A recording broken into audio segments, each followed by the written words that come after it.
We are live over here also. Michael! Jamie. I haven't talked to you. Well, actually, didn't we have dinner last week? We might have. Yeah. Okay, normally we don't talk about the tarot, but we talked about it a little bit. Just a little bit. So we got some in at dinner when we were having tacos. Tacos are always good. And of course, our significant others were just, they said, okay, let's switch seats. You two sit here. We'll sit here. You go to town. Are you done yet? Pretty much. But we didn't talk about... Too much. We didn't talk about today's card. That's true. That's true. We didn't talk about judgment. Or the angel. Or the angel, le trompete, however you want to pronounce it. Or fame. Okay. That's from the Minchiati deck. Okay. Well, how about this? We didn't talk about Eon either. That's true, too. See, look at this. Yeah, that's true, too. We didn't talk about any of those, and I guess we can now. We can. So, but tell me, have you done on your deck? Yes. Tell us about what you've done for your judgment card. So for my... Have I seen your judgment? I think so. Well, I don't call it... Did I lay judgment on it? I don't call it judgment. Okay. So I'm going Minchiati style. Oh, that's right. That's right. Yep. And I'm going... you should shame people. No. Yes, See, the whole, judging thing, that never sit well with me. That's why Crowley. That's why Crowley But I don't like his either. Yeah. This is one of the few cards of the Crowley deck that I'm just I read about his reasons for changing it, and it didn't sit well with me either. But which one did sit well with me is the Minchiati. So the Minchiati deck, they don't call this judgment. There's no judging going on. It's fame, and it's kind of the same meaning. Okay. It's how will we be remembered? In infamy, fame, or either good or bad. Right. And fame is greater than death. Right. So that the whole thing, but yeah, the whole. Angel with trumpets blaring, but nobody rising from no zombies. Right. Nobody coming from the graves. So that I left that out of my deck, and it's got so this, as you see in the Minchiati deck, there's a cityscape underneath it. So I have my card is very similar to that, and it's got the cityscape. On the river, I've got not one but two boats, and originally, I just had one boat. Oh, that's right. We did talk about that. And then you suggested having a second boat. Yes. And I love that idea. So I've got one dark boat, one dark sailed boat, and one golden sailed boat. And so it's re-echoing the how will you be remembered? Will you be remembered for good things or bad things, infamy or famous. Right. Okay. Yep. That's right. Now I remember. Yeah. So I've got the angel, the 2 trumpets, the cityscape, the 2 boats. That's my my fame. Gotcha. Yeah. Okay. So, and with this, so it's number 20. Number 20. And 2-0. so Yeah. we both believe, okay, so we have the numerology. So Yes. some people could say 2 plus 0 is, hey, that's going to be 2? the high priestess. No. So, but me and him just so happened to coincidentally Agree on the thing that in cycles. And I got, when I first read Jodorowsky a long time ago, it clicked also. But so we have cycles of 10s. All the cards are cycle of 10s. Yes. And so this is starting over again, which makes sense. We have the resurrection. We have a new beginning. Sure. It's the you're born again. Or you're going to go to hell. you're born again.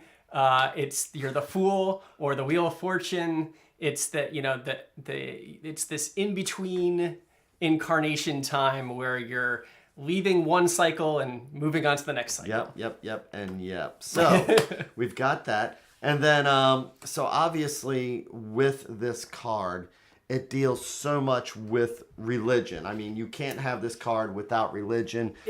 Well, unless you do it the fame Well, thing. I'm saying originally. Originally, yeah. And that's why, and it's the most Christian. It Specifically, really it's the most is. Christian card in the whole deck. I mean, so in the Middle Ages, they're obviously going to be, everybody's going to church. Everybody's reading the Bible. And Revelation. So we have the Last Judgment. We have Michelangelo making his huge Last Judgment. Michelangelo? Same. I'm sorry. The Teenage Mutant Ninja Turtle? No. No, I know what you mean. Chapel, yes. Saint Michael. No, the Sistine Chapel. Sistine Chapel. Oh, his portrayal. The famous Last Judgment. The painting. Got it. No, that Michelangelo. You have me questioning myself. No. Sorry, don't mean to question your faith. Okay. So So anyway, in Revelation, the human soul is judged according to his book of life. Yes. And so it was so popular to have that judgment. People making all these images. Here's 15th century art right here, all pretty much depicting the same thing. We have the globe of power or ruling over the world. Jesus, and coincidentally, it's so all the artwork, it's always Jesus. But in the tarot, as we go through, we're going to find that they might have felt like they were crossing the line if they incorporated. But interestingly enough, Jesus. But they go for the big guy instead. Well, and that is so as we go along, yes, we go with the big guy here. Right? So it would be stepping on toes to put Jesus on our card. Let's just put God. Or you know what? Or Dumbledore. Right. So it could have gone. It's okay to go with Dumbledore here. Right. Okay, and so here we are in the 1400s. Yeah. And so we have the nice little with the Visconti Demone. Yeah, we have the angels here. Oh, and the people Madrone. down here. That's the first and one. they're getting ready to party down. Yep. And then we have the Charles VI here, and again we have multiple people. In a lot of the early decks, it was just the 3 that was popular, but you had, as we go on into the Marseille style. Mm-hmm. But these older decks, and then it becomes popular later on again. But these people here look like they're just like hallelujah, like Pentecostal. They should have snakes in their hands, dancing around. In the Charles. And these people, they're in a hot tub. So heaven has a hot tub, in case anybody was wondering. Hello, Miss. ...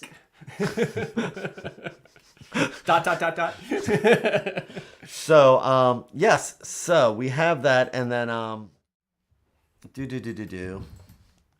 And and interesting, the Christians believe that the souls of the dead will be restored to their bodies, yes. or given new ones to face God's judgment. Which is why the Protestants also, as you go along, that's why they put tombstones in there, because I guess they didn't think Jesus would know where they live. Is that right? They need a... That's something that I'd heard, and I should actually...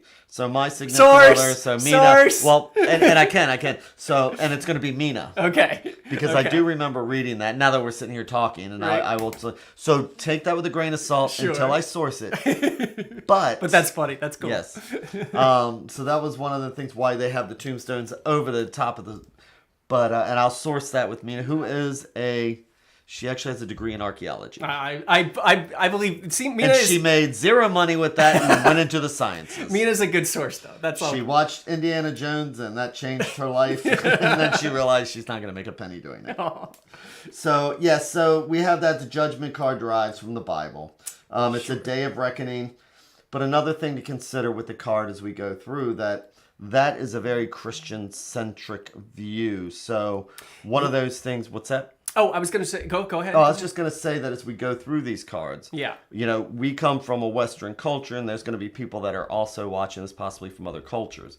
And so we do, I do, when I do a reading, I take that into consideration. Absolutely. Because we have karma, we have reincarnation. Yes. All those things right there. That resonates so much more with me. That's why this card is kind of like one of the most Christian cards out there. It's a hard one. That's why I was like, that's why fame for me fits so much better than being all judgy.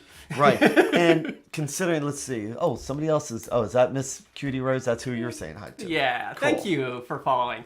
And okay, so going back to the archetype of fame, interestingly, is very similar to the way that the Last Judgment is depicted. So you've got an angel with a trumpet, and this is in the Christian bent. This represents the Last Judgment. Right. Michael's got his trumpet. He's calling the people home. Exactly. But in the non-Christianized version, this is the Triumph of Fame. So I've got this.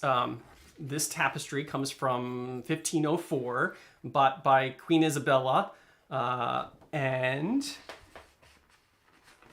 you see this red-winged angel with the trumpet up here.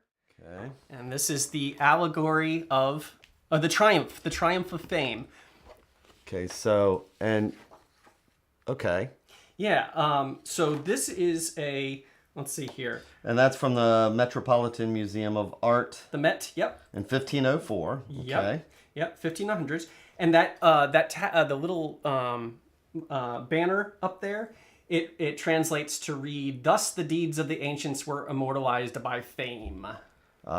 So that's interesting. And actually, I didn't follow that thread, although I should have thought about that. But I know that was a big thing for you. So follow that thread a little bit. Sure. So here's another one. This one's from 1586. It's the allegory of fame and history. So again, fame, here's the angel with the wings and the trumpets, and history's down here, and she's like got her books and that kind of thing. But these are archetypes. So fame is again and again represented as this angel with a trumpet. So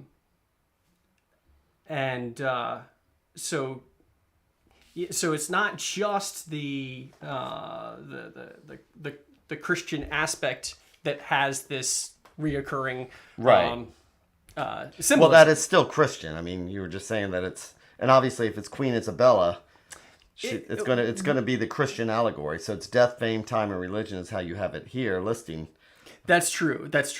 But it's not. And for the most part, anything dealing with Western culture in the 1500s, either it's subversive or it's definitely about religion. Right. But I guess, although it may still be, referencing Christian ideas, at least when it's just the angel with the trumpet alone, it can be incorporated into other belief systems.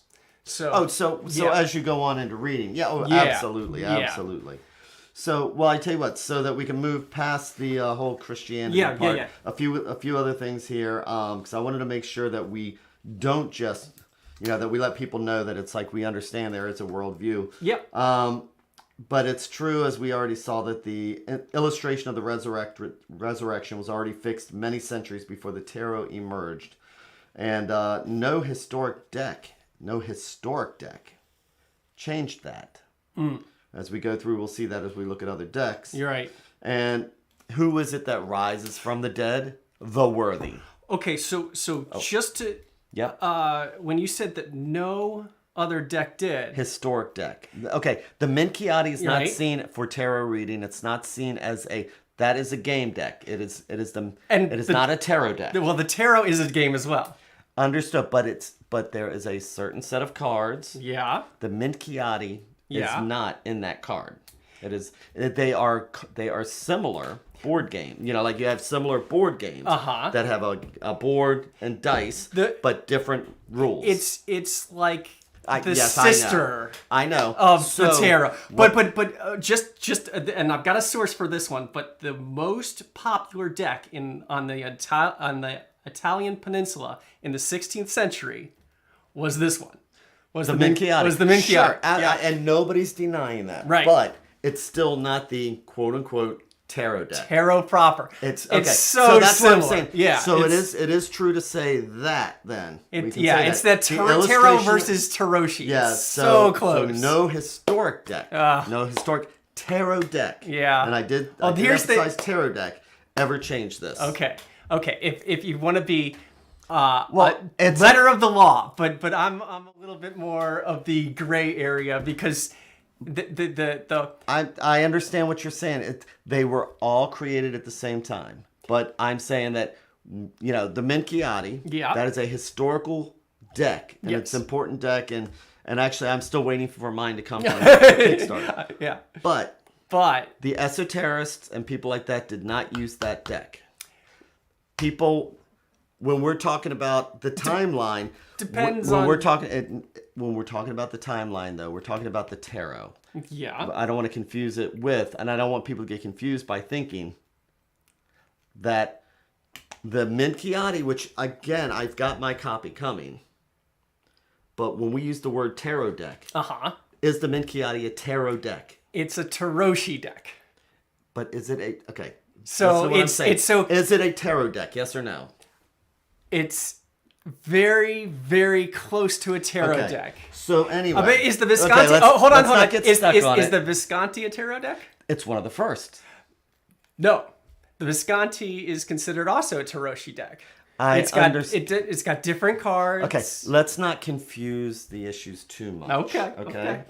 So I understand what you're saying there. It's very close. Okay, so the original decks, starting with, again, the Visconti, the Charles VI, people recognize these as the first iconic decks that the tarot is based on. Okay, and the Visconti deck has things like faith, hope, and charity. A lot of there are no names on these. It has a lot of female. You can't call them that because they're not named. Okay, it has extra cards. We're gonna move forward. Let's not go through this. Let's not go through this. I'm just because we did this last time. Don't want to confuse people. We did this last time. Okay, so let's not do it. All right.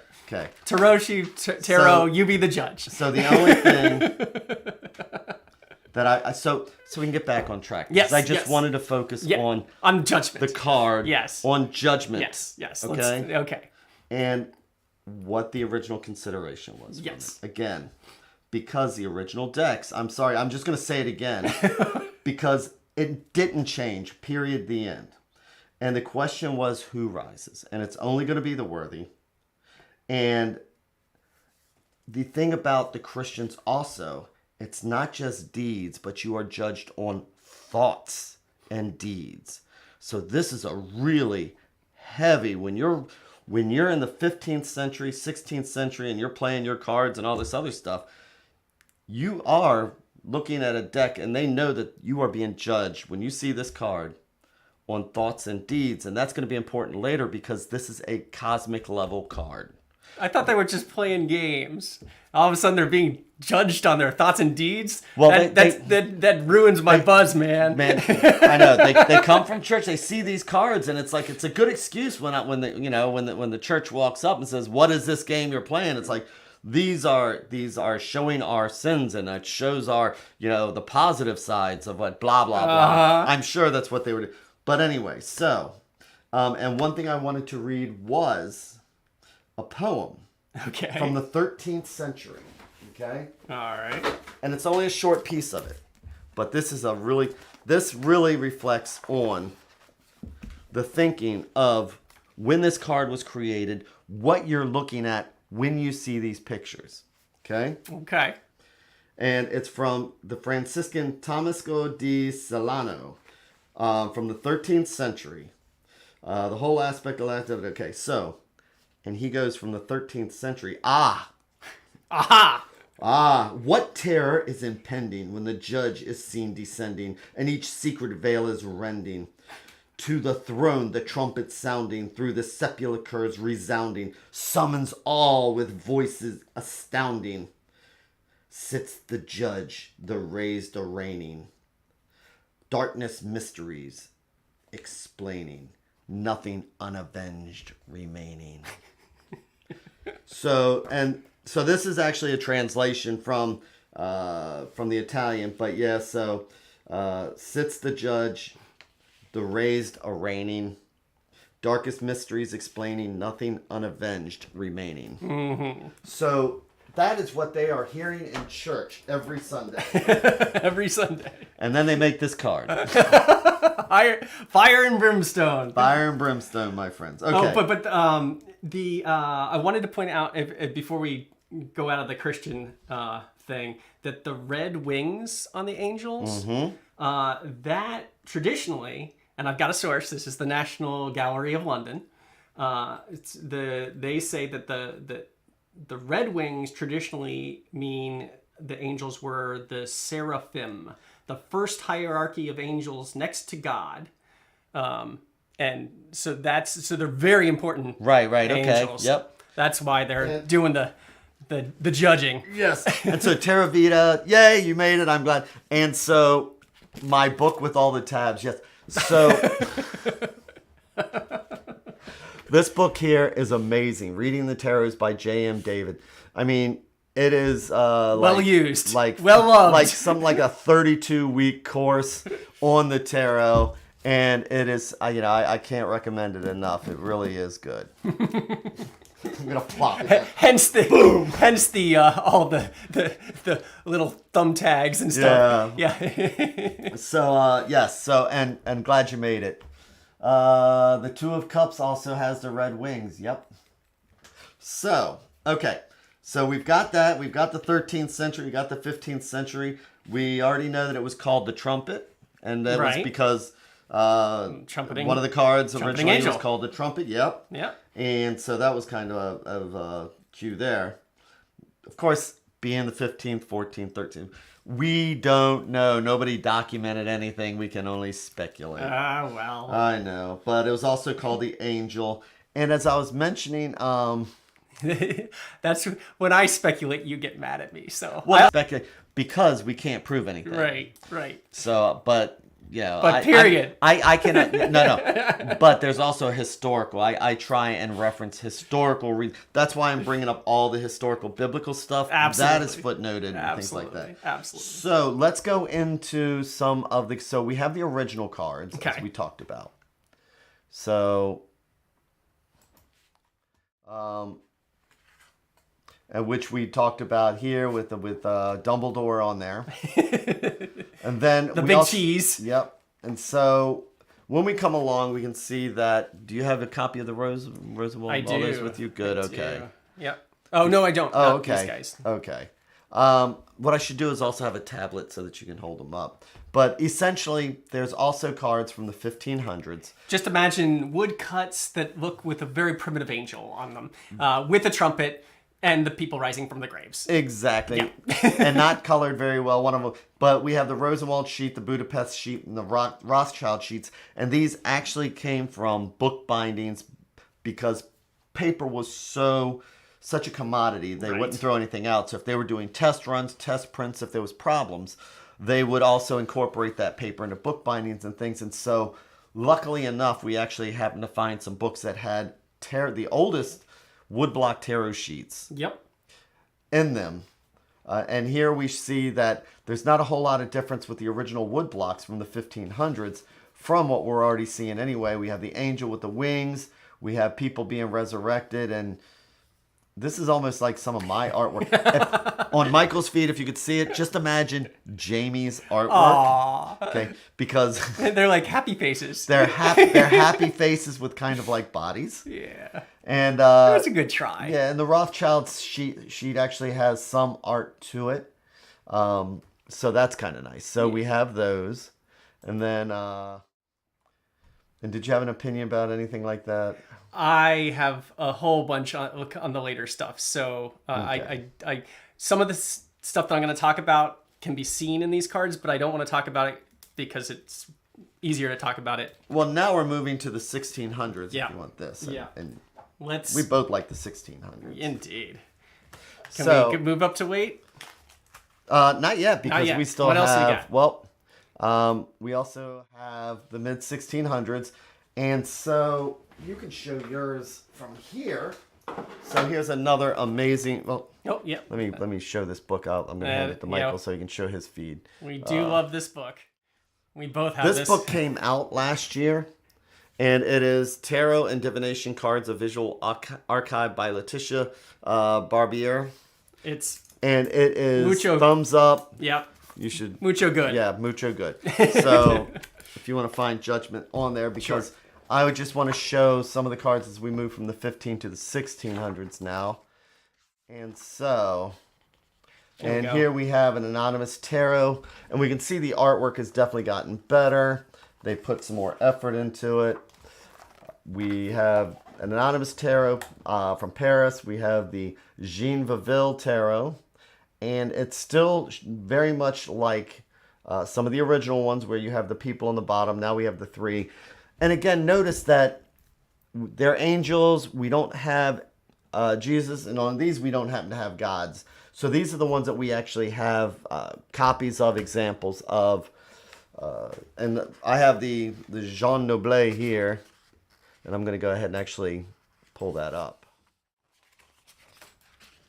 And you've got your Noblet, right? I do. So here's the Noblet from 1659. Am I dyslexic today? It's okay. It's okay. Michael says it's I won't okay. judge. So as we go through this, one thing that I find interesting, keep in mind that when we get to, as we go through, have you ever noticed that one thing that it does match is the Lover's card? You have an angel and three people. And this kind of reflects here. So it made me wonder as I started realizing that maybe it's our judgment from our choices in card 6 that can reflect on how we are for the rest of our lives. That's a good connection. So again, thoughts and deeds, making that right choice from the Lovers. So here we have the Noblet with multicolored wings. Yeah. And crushing or breaking through the gray clouds. Which is let's see here. I've got so the what do I have that? It was the gray clouds are breaking through. What was it? Oh shoot. I had that a second ago. Come back to me. Okay. Well, so what it is that it is it's the parting, it is the breaking through, it's the coming through. So when things are cloudy and everything is clouded over, so now they are coming through and there's a particular word, I'm trying to remember what it is. Yeah, I had it here somewhere. Darn it. But yes, and it's important because most of the cards have the clouds. And also, you'll notice that on the older cards and this card here in particular, they have the flag. Yes. And that flag represents victory over death. And you'll see that there's quite a few of the cards in the Rider-Waite that will have like a white and red, Yeah. white flag with a red cross, things like that. And so it was a popular motif in the medieval art, Yeah. in Christian art, for that flag as victory over death. In my deck, I'm actually going to have 2 flags. One with a phoenix on it, the Firebird, representing self-transformation through fire. All things are renewed. So it's very much like a, you're being judged. You might be judging yourself, but you can reinvent yourself. It's never too late to turn over a new leaf, to be that phoenix and rise again. And then my other flag is I'm gonna have the Mason compasses and the square and compasses to represent the how you must square and measure yourself to live the best life, basically. Okay. So it's a measuring, so it's a physical measuring instrument that somebody would use, and you have it as an allegory for measuring your life, as the Masons do. Yes. And I'm gonna totally blow this name, and I'm very, very sorry, but as Saurabha Siddhartha puts in here, rebirth in middle. Okay, judgment in Hinduism is actually karmic effects, and we experience even this lifetime, so cause and effect. Exactly. And I absolutely, and when reading with this card, I totally believe that. Yeah. I much prefer the karmic principles of what you send out, comes back to you. So if you are negative, you're going to live a life, your life is going to be hell. If you're positive and upbeat and try and look on the bright side of life, luck will come to you. So it's much of your reality is what you send out, and it manifests. So it has less to do with being judged by some guy in the sky, as opposed to other people judging you or you judging yourself, and you trying to again, this is the new cycle. Yep. You're trying to reinvent yourself like the phoenix and turn over that leaf. Yeah, the more that Terra Vita brought this up, the more that I think of the trumpet.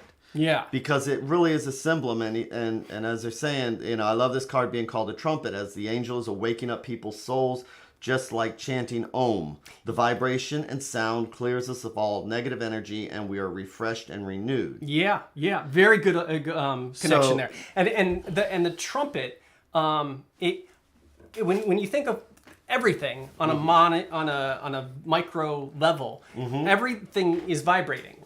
And so what does the sound of this trumpet do? It vibrates, and it's a call that, hey, everything is vibrating, and that's the basis of existence, basically, is just everything in vibration. Right.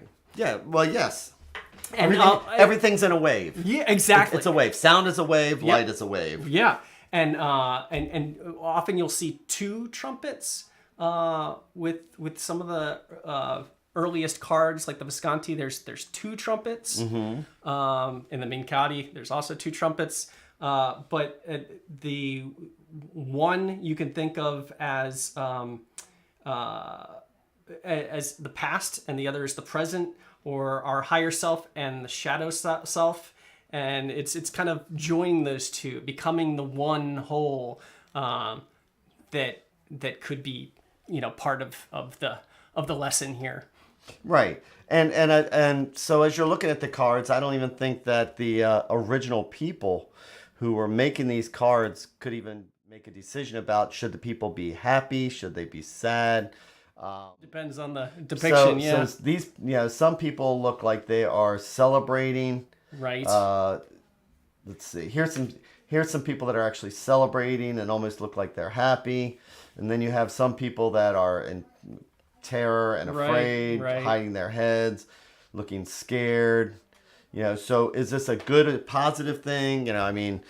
I guess it comes from the type of life we lead and how much guilt we feel we have. Yeah. This is a card of guilt. I mean, good old-fashioned Christian guilt, right? I guess so. But here it is. The clouds, material illusion and individual boundaries. Right. And that's what the angel is breaking through, is to say, hey, right. And the trumpet is both announcing and warning. So it's saying, da da da da, here's God, da da da da, look out. Right. And I was trying to remember what it was because Waite talks about that, I think. I haven't read this in a while, but with the cloud. Yeah. And his description, he says in here, in the pictorial key to the tarot, which he will gladly tell you is the best book you can ever get. Variation, okay. I had this symbol, such that the great angel is encompassed by clouds, but he blows his banner and the cross usually display the dead rising, three subjects, to be noted. Well, maybe he doesn't say anything. Well, about if we're going right or wait, I've got some things to say. We are going. Oh well, I tell you what. Let's just bounce through then real quick. Okay. Yep. Through the history, so we can see some more of these cards. Sure. So we can see how they evolved. Okay. So I'm just going to go ahead to the 2 camera here. You can actually flash these to yours. Yep. So we talked about the Noble. Yeah. Then I'm just going to zoom in a little bit, and then we have the Donald. the Donald from 1701. Yeah. And it really does match. So this is a Very TDM similar. one, and then so here we have one a little bit later on, and you can see by this point different companies, but they're just ripping each other off now for $1. Yeah. Very similar. And then again, not a whole lot of difference here when we come to the Conover, which is the 1760. Mm-hmm. And so they're keeping with that pattern. Yeah. And then as you start getting into the different decks, so the Italian decks start kicking in here. Yeah. And now we're starting to get a little bit of a better printing process. And so they're able to, and here you can see these people here are terrified. Yeah, they're So they're all scared. terrified. They're Yep. scared. We have this trumpet being blown. It's like they might be saying, "Dude, your breath." I don't know. That's what they look like to me. Yeah. But anyway, I belong to a classical memes Facebook group, so what can I say, right? And then again here, but these people here, which is another. Here we have the Swiss JJ1, which is actually another French deck based off of the Basquiat deck. The Judgment, again, these people here actually almost look like they're raising up to the clouds. And that is 1831. Yep. 1893. I mean, there's just not a whole lot of difference in these. Very similar. As you're going through. 1893. And Oswald Wirth went back to the original.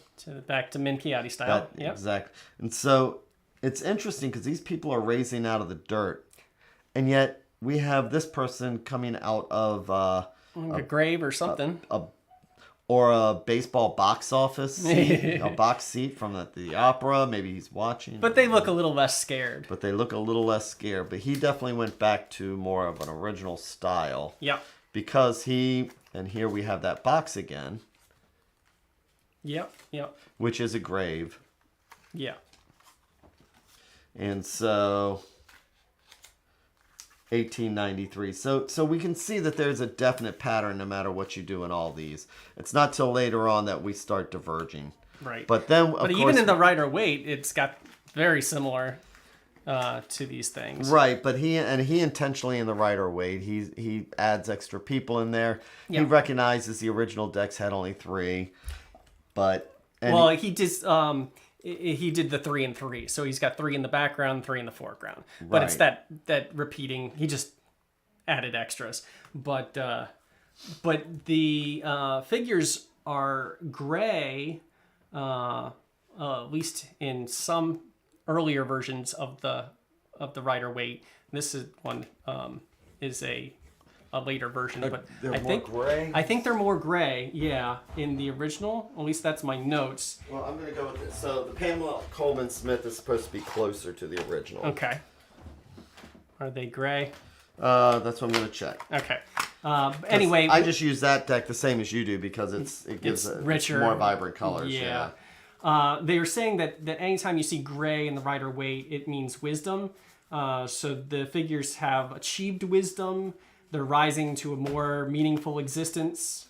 And that's why they might be more on the gray side.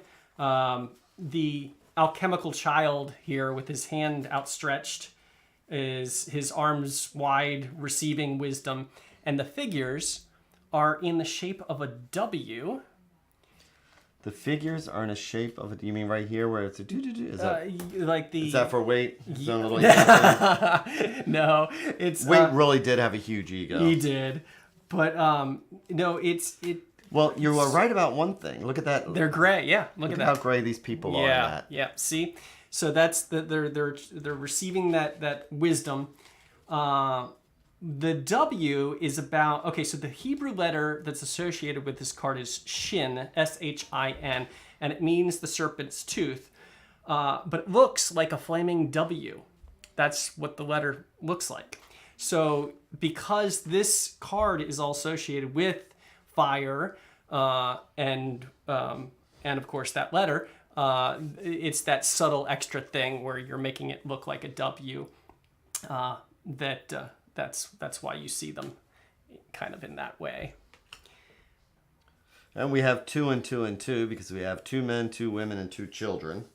So it's 2 sets. 2 sets, yeah. 2 sets of families here. Yep. And if one is good, 2 is better. Yeah, really. And their tombs appear to actually be floating on the river. Yeah, they're kind of sailing. So here we are with this river, and so we have some people on land rising up.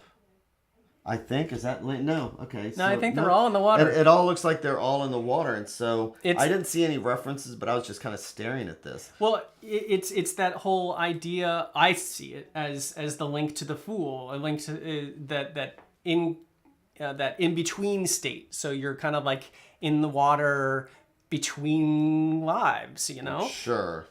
And then at the bottom line, there's 3 distant trees that eke above the water line, bellowing in the wind, and the angel wings, which are really thick and meaty, is how this person described them. Thick and meaty. Thick and wings. meaty and red. But it's that whole shift in consciousness. Right. But it still looks basically the same. You still have the same flag, you still have the same angel, and you still have the 3 that are raising up. Yep. So it's still very traditional. And then we go totally different with, and we even call it something different. The Aeon with. Is that still pronounced Eon? I believe I think it's still pronounced Eon. Is it? Yeah, I think so. I don't know. Somebody else tell us, but I'm pretty sure it's still. What's up with the medic flag? Also, just to let you know. So that is victory over death. Yes. That's why you see that flag in all the historical paintings and manuscripts. That's what that means. It is victory of woohoo! Go zombie. Yeah, no doubt. They're pro zombies. but yeah, the Eon, whatever we're going to call it. There's Goddess Nuit in the shape of the Omega over top, and she's got bracelets on. And her bracelets, when we were talking about that sound wave, so her first bracelet has the line is kind of looks like a heartbeat. It's very like jagged. And the second one is now that's hair. So you're saying bracelets? Do you mean hair ties? No. That's not hair. That's actually a body. See, there's the head. That's the arms. Those are the feet. Oh. So I didn't go too much into the Crowley because you're the master of the Crowley. Yeah, not the master. You are the master of the Crowley. But yeah. Okay, I see that because I thought this was actually a Marlo Thomas hairdo from the 1960s with a little curl. So it's not the No. Okay, so I don't want people to get confused. This is not the Marlo Don't Thomas get confused. haircut. Okay. This is Goddess Nuit. But now I see what you're talking about. Yeah, so she's making the shape of the Omega, which is the last letter of the Hebrew alphabet. So it's the alpha and the Omega. But look at her bracelet. So the one on it's like a heartbeat, and the other one is like a wavy sound wave. Yeah, exactly. So you got that macrocosm, as above so below. It's that macrocosm that's all throughout occult knowledge. But also sitting in the background there, you've got Horus, and he's sitting in the egg with the phoenix wand in hand, nothing in his other hand, and then you've got this little winged solar thing that represents Hadit, another god, and then you've got the transparent child. That's the sun child. So again, you're being reborn. It's transition from one phase to the next. Yeah, and so and the one thing I did is I just glanced over is that in the foreground of the card, the silhouette of the child symbolizing a new rebirth, a new eon, a new eon. Exactly. It's transformation through integration, but unlike the tower, which was destruction, this is transformation through integration. So instead of destruction, so it's a transformation, but a different type. Okay. And let's see here. So again. And here's your example of the flaming. What's it called? The Jewish shin. letter. Yeah, Yes. the shin. That's it. So the shin is, how every letter of the Hebrew alphabet is associated with a certain number. Shin is actually associated with the number 360, which is interesting because there's, of course, 360 degrees in a circle. Mm-hmm. And the circle is a symbol of eternity and perpetually going forward. And, that whole turning of the wheel. So it's it's the next cycle again. How I'm sneaking little symbols into each of my cards? Yes. So for the 0, or in this case the 20, I'm the symbol that I have is a circle. Okay. So I've got the circle that is surrounding the angel that's blowing on the 2 trumpets. Yes. She's going to have a circle around her. And just as the wheel, the wheel will have a circle emphasized. The fool will have a circle in the background. It's all these repeating important symbols that I'm emphasizing to kind of something that people can grab hold of, because again, the tarot is about the correspondence, making the connections. Yep. So that we can relate to multiple cards. What's going on in the outside world can relate to the card, and we make these. It's the thread. Exactly. I always say every morning, the card is a thread to the universe. Exactly right. And with the pips, I'm repeating those same symbols. So in the 10 of whatever suite it is, it's going to have that circle again. So when you are doing a spread and then the cards are interacting, if you see multiple symbols popping up, you'll have more correspondences to play off of. But yeah. So encrypted angels. Yes. Encrypted angels. That's interesting. Encrypted angels. Encrypted angels. Yeah, you're signing off. So take care. Thanks for stopping by. Yeah, and catch the rest. You can always catch the rest of the stream later. Yeah, I hope you get your sound fixed on there. And Whistle Jacket said it's liminal. Whistle Jacket. So I'll have to explore more on what they mean by that. Liminal. Yep, but I will explore that. Okay. I like little clues. So go on. Okay. Yeah. Because I'm waiting to see what these little seed pod guys are. Okay, so but I noticed that it's also. It's also the shin again. It's the shin again. Yep. So let me pull that up. Yeah. So in there you've got it's a child and in the middle, and you've got the adults, the adults, the woman and the man to either side. So it has more to do with he's sneaking the traditional emblems in there. Absolutely, but and Crowley has his whole other philosophy idea. He believes that we're entering into a new aeon, whatever you want to call it, and it's a whole cultural shift, and he talks about it in his book, and it's very pessimistic, and I didn't much care for it, but you know, but it is important because it's one of the yeah, the reference I found, because again, I knew that you were of course. yeah, so he changed the card to Eon. Eon's a period of time, and Crowley considered this card as a trump of time. Yeah. Announcing a new eon to begin on the foreground. Yeah. So which with was Crowley, it's Crowley. It's a big thing about becoming. It was specifically the new dawn happened to correspond with the time that he was trespassing and in the pyramid and having the vision with his wife or mistress, I forget. But that's when the new Aeon was supposed to shift and everything. I don't know. It was just a whole bunch of yeah, you can't read any books on the historical tarot without ultimately Crowley. Coming to Crowley, and he is a huge part. I think once you get into the 70s, it's into this the early 1900s and mid 1900s, it's a biography of Crowley. If you're looking at the occult tarot, in the least bit, it's him. He's a big part of the mystical aspect of the tarot. So and he pissed everybody off. Not everybody. He died broke, alone, and penny. Well, yeah. So did a lot of people. So did Van Gogh. I know. There's good and bad in everybody. I know. In everyone, including Crowley. But history will judge him. I think history has. I'm not saying no. So, and not because of the occult stuff, because it's like I know people who are all in it, but it sounds like he was just like I want to use a word, but I'm not going to use it for a male member, but I'm not going to because this might stream on the Disney Channel.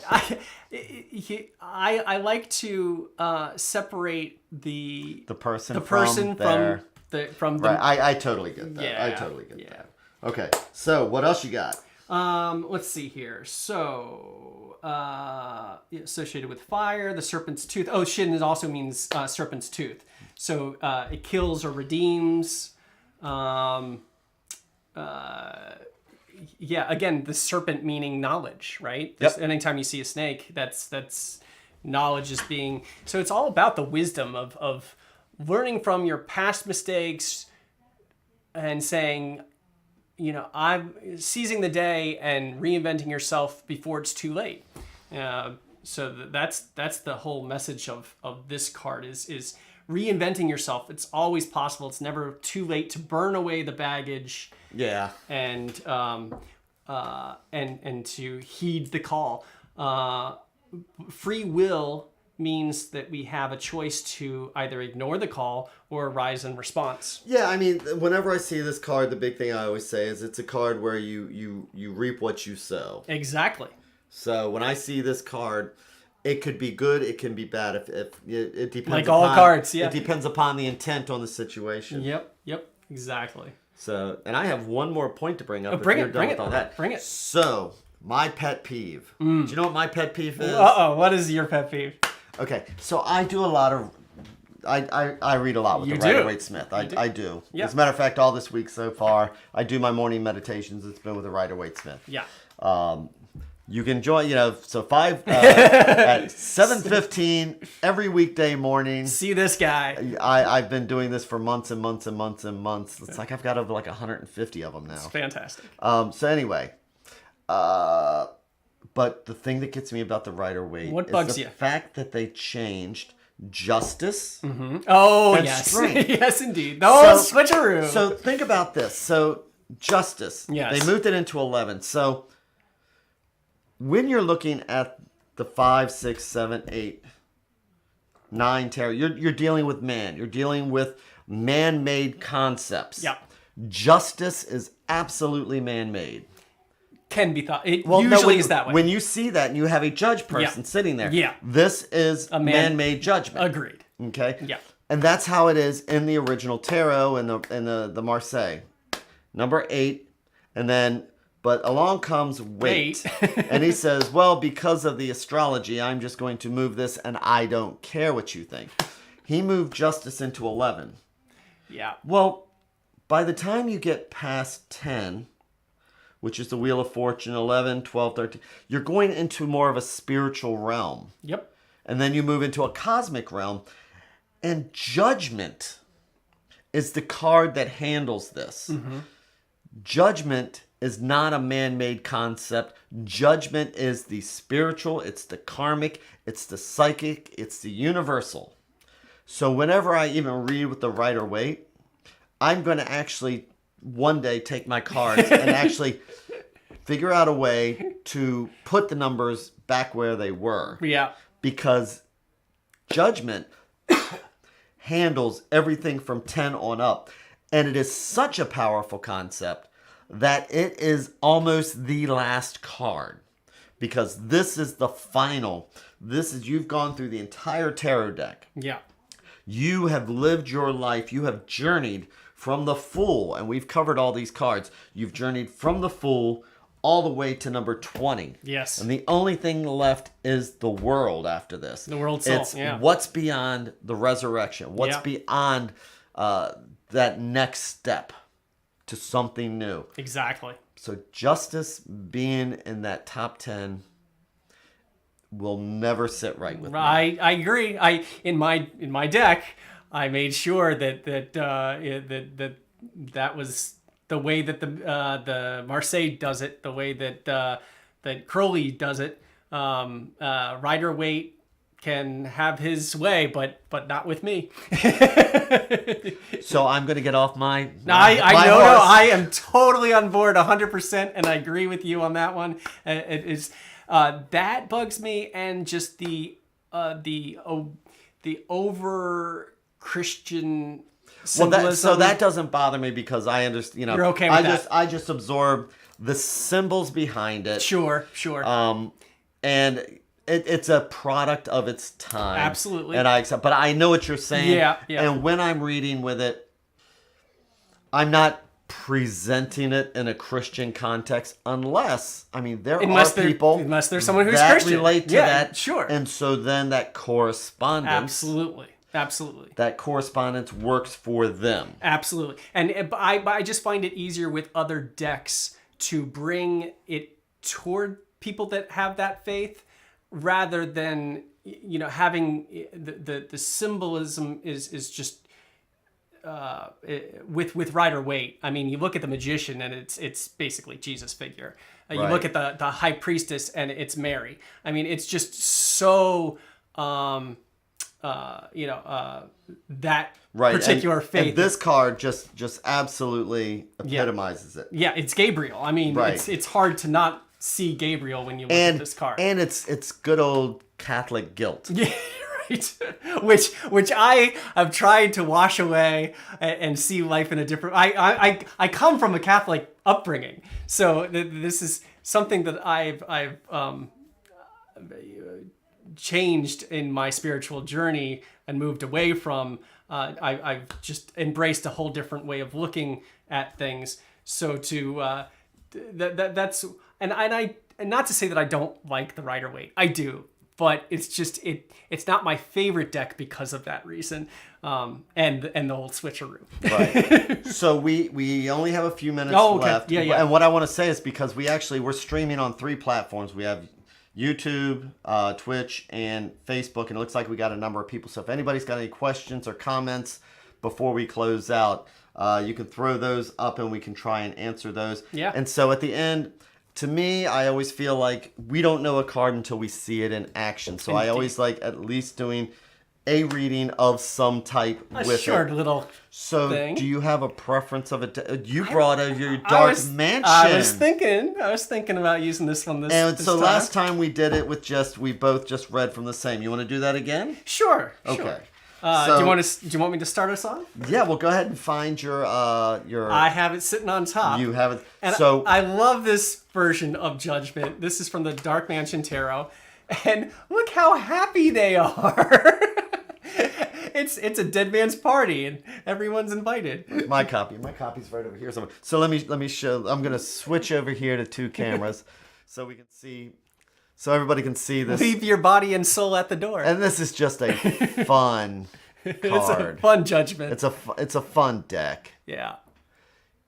So everyone's So partying I do down. love this deck, and instead the angel's playing a saxophone up here. Yep. And it's a call to music. So yeah, it's fun. It's fun. They're having a party. So I thought we could use this one to lighten up the mood a little. Okay. Yeah, really. Okay, so using that deck then, Yes. how would you want to incorporate this? So if we're going to do a reading, so a lot of times I'll look at a card. And this one right here, I haven't done a card with the judgment, but I'm looking at it. And so judgment, we know, is about karma. It's about sowing what we reap. This card here is representing more of a celebration, which for some people, that is what...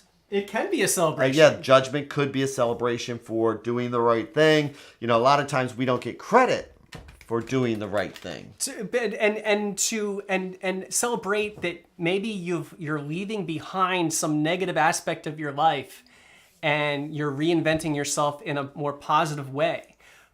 So that's why they're all celebrating, is because, hey, this guy's made it. This guy has been through some dark times, but he's turning over a new leaf, and we're all on board, and we're going to party with them and embrace this new life that he's inventing for himself. So if somebody was bringing this deck to me and said, I want a reading with this, and they've had a difficult time because one of those things is that maybe overcome something. You do the right thing and you don't get credit anyway. Right. So